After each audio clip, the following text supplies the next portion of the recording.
Bon, décret Tali Assimi Goïta fait d'abord Kaira Kafo le cadre réglementaire. Oui, Sharia Srafe Yala Assimi Sekani, on a décret à Foloa. Ma vie est là, la CNT Sigi Minke Lavana Charti Kanka Charti La Kuraya. Hakila Wakera Assise Banen Kofe. Donc, mon chama est reconnu que CNT de bien transition durée. Mais CNT ko président de décréta à transition durée fond. Donc au courrier Sharia Srafe Assimi se ka transition durée fond. Malika Bengana ni a adopté la CNT. Donc président Assimi Goïta yo wilika jodike ka durée ta. Maintenant ni durée la je kalo muga aninani ayo de fond. Et depuis Bimase ayo de fond. Premier ministre Shogel Koko kalo mugan nando ko président o fale kaba président ere bora ka fo kofe ko kalo mugan nando donc on mega mi négocier CEDEAO fait o kalo mugan anenani mais comme entoura négociation na fo kalo nani fo ka se kalo duruma o betemena parce que du 25 mars kanabla bila bientôt kalo duru o betemena.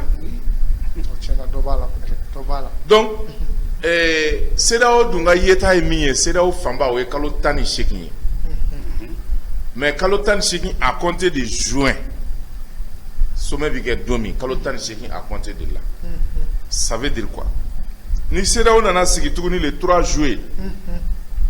Avec kalo tani shekin à partir du 3 juillet. Donc, Assimika calcul là c'est ça.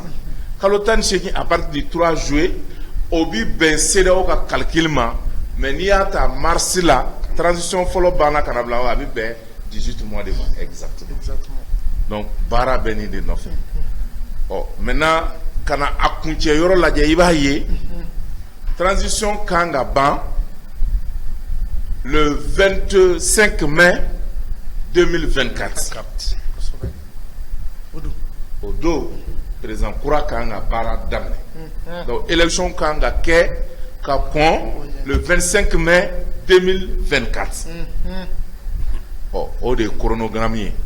Maintenant, au konna nununa kala film nous bike réforme nous bike bara nous Kanga ke pour que président a sigi sani le 25 mai 2024 tche. Au de chronogramme au bara de bike. Oh, au de sevena ka au de di CEDEAO ma. CEDEAO tun sona au schéma ima mais munana tien labana sommet banere koroko wati mubina benga insebe jamana sabayu bolo korata ko olu mason Niger Ghana et Nigeria donc olu bani balia fene on yere sekeskel ke ka nyenyini ke iba e ka fo francibo fene kokoro parce que ni son tunkeratan ka chronogramme di ka élection datifo abina fo Francis de ani CEDEAO ya ou de Mali jingi dinga kono financièrement abi word de di pour que élection ka ke Francis nous comptait fait Assimi Goïta nunga toyi faut kana se élection ma donc olu be fin benini u ka bin donc o ma se ka bin o ka be tiema olu be kla kana word duma o ka kla kana élection organisée tuguni et probablement ou dobe se ka ke candidat ou bien ou niga mo dobe se ka ke candidat tuguni kana sigi donc o bu ka politique continue. Oh, au quoi nous avons français ka échec de.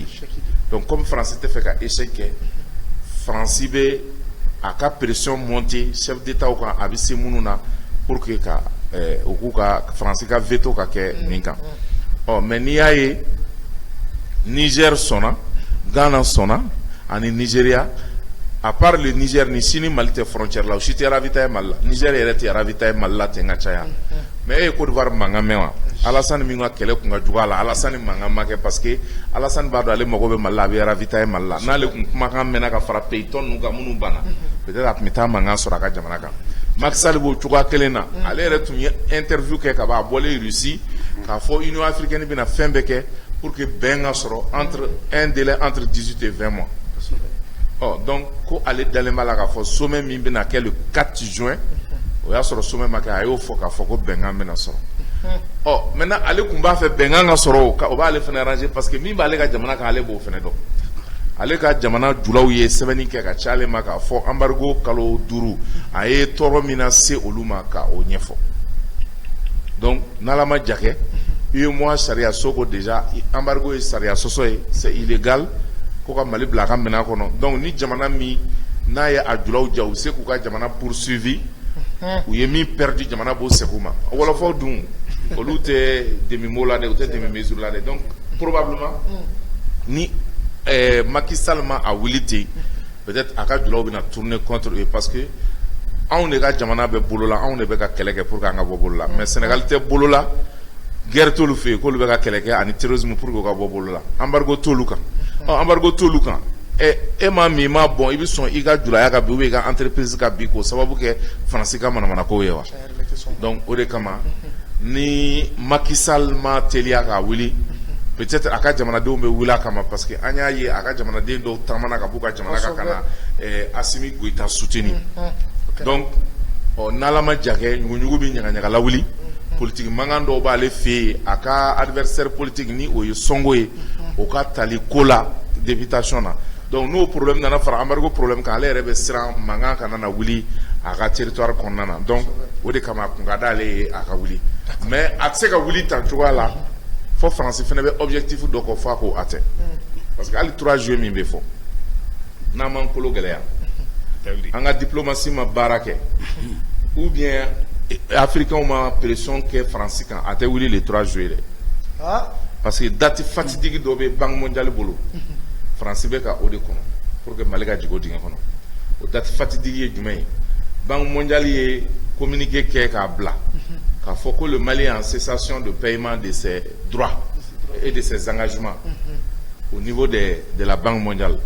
Au COFE banque mondiale be 45 jours de délai de 10 ima qui bla dans les règles ni ma ce qui bla dans les règles il va déclarer comme pays non performant au date bi le 13 juillet demain le temps ce me courant me faut le temps au COFE au date bi au demain.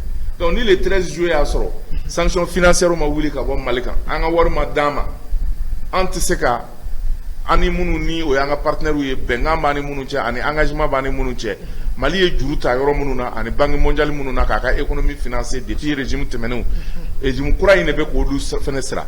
Donc na ma se ko o promesse soutenu no kara ami déclaré comme pays non performant. Pays non performant kora e jamana mi ni nyeta ta jamana ka ko seki ne be. Donc na fara ko seki me komina e biti ka wor do ala hal ni ka wor bala ita sama ka boa. Donc partenaire fofembe ani bayar de fofembe nga jamana ka o bede bina ka deme sama ka bo no kara Mali ba foko womba de. Donc France be ka o de bele ne ka yeta la France be ka o date fatidique ne bele pour que banque mondiale ka on sanctionner parce que banque mondiale conseil d'administration président be France de Bola Ahmed Ko